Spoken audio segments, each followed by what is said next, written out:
What is up YouTube? Welcome back to another Star Savior video. Today we're going to talk about Tyria and why or why not you shouldn't pull for her. Now this banner did come out 3 days ago, so you guys might think it's a bit late, but I'm making this video mostly because after the half anniversary stream, I did actually get a little bit more hype for the game, a little bit more interested in coming back and playing a bit more, and there are a lot of newer and returning players that are curious about the banner.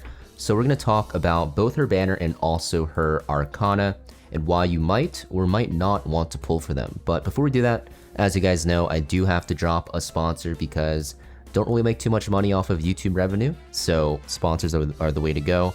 So I'll be back shortly. I've been playing Raid on the channel for a while now, and I'd love for you to check out my content and join me. The link in the description is crazy. You'll get $200 worth of rewards, so click the link, follow the steps below to set up your new account, and join me to claim your rewards. Alright, so back to the video. It wasn't that long. So let's talk about Tyria and why you would want to pull for her, right? So I'm not going to talk about her skills in depth because you guys probably know what she does if you guys have been playing the game because you've read the skills. But basically what she does is she does a lot of single target damage, and she does a decent amount of AoE with her S3. So she is a pretty good main DPS. You're going to see that she does have this Thorns of Ruin, which is undispellable debuff, and this is going to make it so that you can actually ignore the accuracy, effect resist, and immunity checks, and it's just really powerful. It stacks up to 3 times. So just a very powerful character. She also does extra toughness fixed damage. So against bosses in PvE, she breaks bosses very quickly. If you guys are new to the game, breaking bosses is like the way to kill bosses. Because if you don't break bosses, they will kill you. Because breaking bosses will basically steal their turn, right? So because of this, she's really good as a DPS in general. I'd say she's very strong in PvP. And then in PvE content, she's also very strong. If you're wondering what character she'd fit into in terms of similar archetype, sort of similar to Bunny Girl Charlotte, who is a top-notch PvE DPS. So I'm saying this and gassing her up. Would you want to pull for her? I would say you could pull for her if you really need a main DPS, but for the most part, I think she's worth skipping because of the news that was announced during the live stream. So what I mean by this is they did announce 2 new banners along with a lot of the QL changes. I'm not going to go over it too much in terms of what was in the live stream. I do have a separate video on that. But the first character you'll see is going to be Carmen, and this is the Wedding Wars event version of her. So kind of like the Bunny Girl versions of the other characters with the event theme. But this is a limited character. They did announce this will be limited, so I assume this means that this character, after the banner ends, will not be available in the standard banner even a month after the rotation, which is when they typically rotate in. So you will have to wait for a rerun. So that means if this character ends up needing dupes to activate passives, and what I mean by that is, I guess I'll just show you an example with Sarah here, but if we look at her passive, if you have 0 duplicate copies, so you only have the base copy of her, so you pulled only 1 of her, she just has this very standard baseline vanilla passive, right? You just get HP % bonus. But if you end up getting a copy of her, she starts getting an extra effect. And not every single character has this. In fact, most characters don't. But some characters do. And what this effect does for Sarah is, if you guys already know, or if you don't know, I'll say it again, she gets a dual attack chance whenever anyone on your team basic attacks, and anytime Sarah basic attacks, on her turn or when this procs, you're healing an ally. And it heals for a decent amount. She also does a decent amount of damage as well.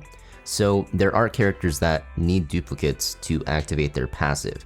So if Carmen becomes one of these characters that need this, and you can't get her outside of her rerun banner, you're going to want to hoard as many resources as possible just in case, right? Because you might need 2 copies to activate her passive. On top of this, similar to Sarah, we have something like Hilde, where she does start with this passive, but the chance of it does go up as you start up. So at 3 stars, it goes up to 30% chance to preemptive guard. Sarah's dual attack chance also goes up, so both characters do want to be maxed out eventually. So it makes it so that, yes, some characters do want dupes, right, which is really annoying. So I would just say, just to be safe, it's better to hoard her summons, because Tyria is going to go to that standard banner after her banner ends. On top of this, they did announce another character coming after Carmen during the same event, and that is going to be Pindle, and both of these characters' designs look amazing, but also this character, we're not too sure if it'll be limited or not, because they said in the stream that Carmen is the first limited, So I'm not sure if that means it's the only limited for this event cycle, or if they're both limited. That would be pretty insane, honestly. So just in case, you know, you might want to save for this as well until we get more clarification. And it's going to be the same for their Arcanas. They'll also, or I guess Carmen's for sure, her Arcana will also not rotate into the standard pool. So going back to Tyria here, what does that mean? So Tyria is a good character, but it's a bait, right? That's what I'm trying to say. And it's going to be the same thing for her Arcana, because her Arcana is really good, but you can get a similar effect with this last potential, which is basically what you're looking for in most Arcanas.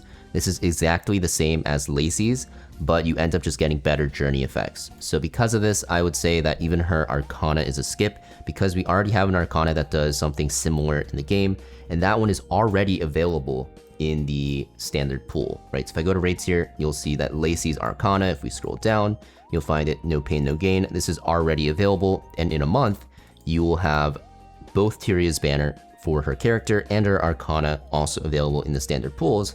So this Arcana actually loses value, because if you're missing Lacey's Arcana and you really want this, well, in a month, you'll have 2 Arcanas with that effect, although Tyria's is technically better.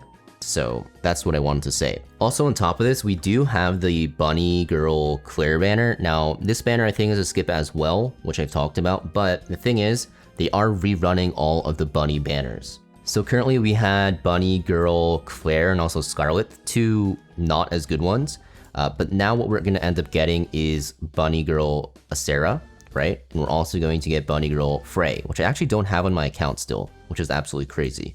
And I think those 2 are going to be pretty good. And of course we have the really, really good, if I can find her, Bunny Girl Charlotte. And this character is very good single target DPS, right? Really good for PvE, still top tier. And the 3 Bunny banners to come, especially Waltz Acera, they're gonna be extremely, extremely good. In fact, I wouldn't be surprised if they release Waltz Acera banner during the half anniversary, because it's like the premier reroll banner, and this banner you want to roll for like 2 copies of. So it's going to be pretty hectic in terms of new and returning players, because there's going to be so many good banners to pull for. So that's just another reason why you definitely want to save. But that's pretty much it for today's video. Like I said, definitely do want to save and skip out on this banner. If you guys are spending though and you want to pull for her, or you just like her design, you can definitely go for her as well. I do believe that she's a pretty good character. Is she like game-breakingly broken? I don't really think so, but I've heard accounts of this character, if you fully build her, which I don't actually own her, right? Because I didn't summon for her, that she can actually out-damage Bunny Girl Charlotte. But I think, you know, the damage is pretty comparable, and honestly, just because of the fact that, one, she is an RGB character, so she does get rotated into the standard banner and will have pretty decent rates compared to the Cosmics. I think it's not really of my interest to summon for her, because I will be able to eventually get her. And also because of the fact it's the same thing with the Arcana, and I already have Lacey's Arcana, I'm going to end up skipping. Another thing to note is, yeah, the summon currency in this game, they don't really give you a lot, so even though it might seem like that at the beginning of the game, be warned, it does dry up very fast, so you pretty much want to save and hoard as much as you can. But that's pretty much it for today. Thank you for watching, guys. Make sure you guys check out my link down below to get started in Raid and support the channel, and I'll see you guys next time.